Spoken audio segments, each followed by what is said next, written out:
Hello everyone. आज मैं current affairs की सीरीज़ स्टार्ट कर रही हूँ। सेट 1 नाम इसको हम दे देते हैं और ये आपको किस चीज़ में हेल्प करने वाला है।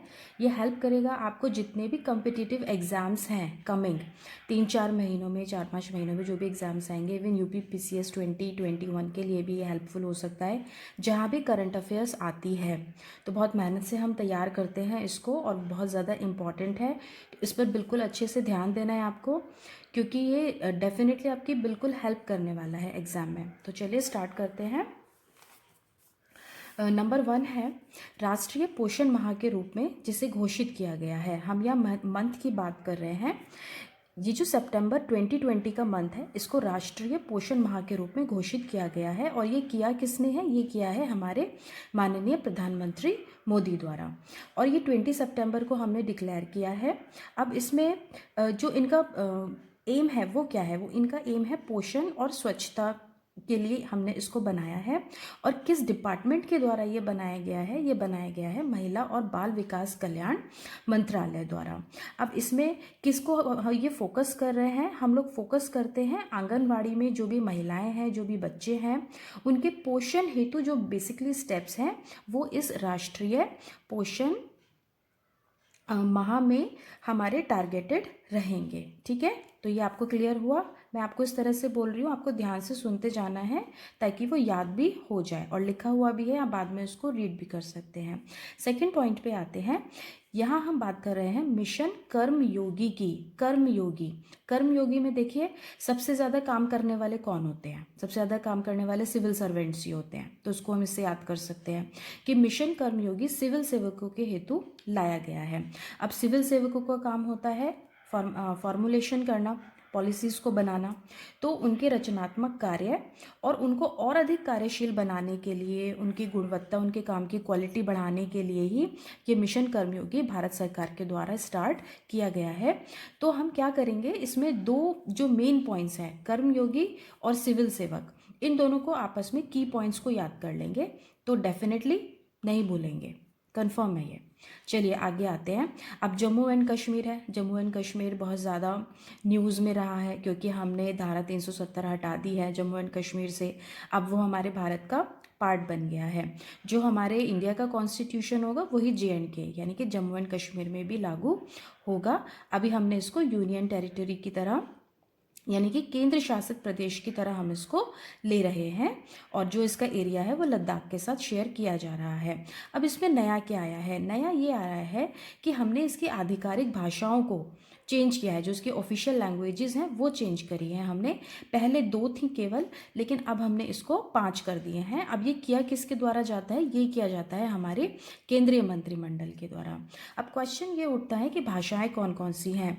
भाषाएं हमारे पास 5 हैं। देखिए, अगर कश्मीर है, कश्मीर की भाषा आपको पता होगा, डोगरी और कश्मीरी तो होनी ही चाहिए। ठीक है, पहले यहाँ पे डोगरी और इंग्लिश ही थी, लेकिन अब हमने ये 3 भाषाएं और इसमें ऐड कर दी हैं, जो कि उर्दू, क्योंकि वहाँ जो मुस्लिम बहुल समुदाय है वो वहाँ ज़्यादा है, सबको पता है, तो उर्दू हमने वहाँ पर ऑफिशियल लैंग्वेज कर दी है। एक हिंदी जो कि हमारी नेशनल लैंग्वेज है, कश्मीरी, डोगरी और इंग्लिश। ठीक है, तो ये 1 2 3 4 5 ये 5 भाषाएं हम लेके चलेंगे। एंड आई होप ये आप अगर इसको आप रिलेट करके याद करेंगे तो आपको याद भी हो गया होगा।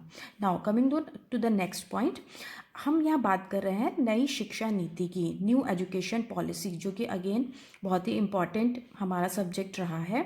हमने ये राष्ट्रीय शिक्षा नीति लागू करी है। अब क्वेश्चन यहाँ पे इम्पॉर्टेंट ये आया है कि सबसे पहले इसको लागू करने वाला कौन सा राज्य बना है? वो बना है हिमाचल प्रदेश। ठीक है, तो हिमाचल प्रदेश में जो नई शिक्षा नीति है वो सबसे पहले लागू हुई है। जबकि पहले हमने न्यूज़ में क्या पढ़ा था कि कर्नाटक करने वाला है, लेकिन कर्नाटक केवल डिक्लेयर ही कर पाया। In the meantime Himachal Pradesh ने ये नई शिक्षा नीति अपने राज्य में लागू कर दी है। अब थोड़ा सा इसमें एक क्वेश्चन ये आ जाता है जो कि यूपी पीसीएस में भी पूछा गया था हमारे 2020 में, कि किसकी अध्यक्षता में ये पूरी जो नीति है उसको बनाया गया था? तो ये बनाया गया था के कस्तूरी रंगन, जो कि अध्यक्ष थे।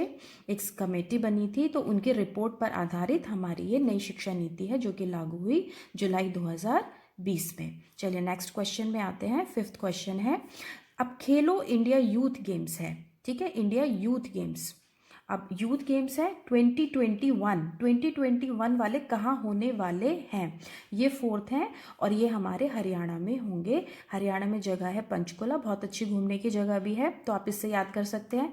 यूथ अच्छी जगह जाना पसंद करता है जो कि कूल हो, अच्छा एटमॉस्फेयर हो, तो यूथ के लिए इन्होंने हरियाणा के पंचकुला में गेम्स को ऑर्गेनाइज करना तय किया है। ठीक है, ये डिसाइडेड है, ये होंगे 2021 में। इससे पहले 3 गेम्स और हो चुके हैं। पहले दिल्ली में हुए थे, दूसरे महाराष्ट्र में हुए थे, तीसरे असम के गुवाहाटी में हुए थे और 4th मैंने भी आपको बता ही दिया हरियाणा के पंचकुला में, जहां यूथ जाना पसंद करेगा। और ये कब होंगे, 2021 में। तो 2020 में तो हम कहीं घूमने जा ही नहीं सकते, तो आप इसको याद कर लीजिए कि 2021 में जो होंगे तो घूमने के लिए हमें पंचकुला जाना है, जहाँ इंडिया यूथ गेम्स होने वाले हैं। ठीक है, तो ऐसे हमने इसको रिलेट किया। नाउ नेक्स्ट इज, अब हम यहाँ बात कर रहे हैं मध्य प्रदेश की गवर्नर राज्यपाल की, जो कि चेंज हुई हैं, आनंदीबेन पटेल। आनंदीबेन पटेल गुजरात में भी रही हैं पहले, और इस समय वो उत्तर प्रदेश की राज्यपाल भी हैं। तो इनको 2 जगह का राज्यपाल बनाया गया है। एट ए टाइम ये 2 जगह की गवर्नर बनी हैं आनंदीबेन पटेल, जो कि इस समय मध्य प्रदेश की बनाई गई हैं और उत्तर प्रदेश की ये पहले से ही हैं। तो पहले कौन थे मध्य प्रदेश में, श्री लालजी टंडन थे, जिनका आपको पता है कि इनके निधन की वजह से वह यहाँ राज्यपाल को चुना जाना था, तो इसके लिए श्रीमती आनंदीबेन पटेल को सेलेक्ट किया गया है। ठीक है, नाउ नेक्स्ट हम इसमें आते हैं नीति आयोग के ऊपर। नीति आयोग जो कि हमारा योजना आयोग के बाद बना हुआ कमीशन है, जो कि सारी की सारी प्लानिंग्स को हैंडल करने वाला एक आयोग बन गया है। योजना आयोग जो कि पहले पंचवर्षीय योजनाओं को हैंडल करता था, अब जितनी भी हमारे देश की योजनाएं हैं वो नीति आयोग ही हैंडल करता है। अब इसकी एक बहुत ही आकांक्षी जिला डेल्टा रैंकिंग ये देता है, ये आकांक्षी योजना में आती है, जिला डेल्टा रैंकिंग के नाम से है ये। जिलों को रैंकिंग दे रहे हैं हम यहाँ, ये आपको ध्यान रखना है, जिला, ये स्टेट नहीं है यहाँ पर, ये जिला है यहाँ पर। तो अब जिला डेल्टा रैंकिंग में 2020 की गई है। ठीक है, सर्वे किया जाता है, तो इसमें हमने पहला स्थान किसको दे दिया, जो हमने पहला स्थान दिया है वो हमने दिया है छत्तीसगढ़ में जिला बीजापुर को। ठीक है, और इसमें ये हमने आगे की दो और लिख दिए हैं। वैसे इसमें आपके लिए ज़्यादा इम्पॉर्टेंट यही रहेगा, तो इस पर ज़्यादा फोकस करेंगे। नाउ नेक्स्ट इज नंबर 8, इसमें फ्रांस के न्यू प्राइम मिनिस्टर बने हैं। फ्रांस के जो न्यू प्राइम मिनिस्टर हैं उनका नाम जेन कैस्केटस है और एमेनुअल मैक्रोन इन यहाँ के राष्ट्रपति हैं। तो न्यू प्राइम मिनिस्टर बने हैं, दिस इज मोर इम्पॉर्टेंट, ये मैंने आपको ऐसे ही बता दिया है। यहाँ पे जेन से आपको याद रखना है, जेन, फ्रांस जेन कैस्टेकस। ठीक है, तो जेन हमारा यहाँ पे कीवर्ड हो जाएगा, जिससे कि हम फ्रांस को रिलेट कर सकते हैं। Now coming to the 9th point, ये अगेन हम यहाँ पे नई शिक्षा नीति की बात कर रहे हैं, जिसके लिए मैंने आपको ऊपर बताया था, जो हमारी 10+2 वाली जो हमारी पॉलिसी होती थी, उसको अब हमने 5+3+3+4 में ब्रेक कर दिया है। तो यही क्वेश्चन बनता है ऑब्जेक्टिव, आपको ये 5-3-3-4 याद रखना है।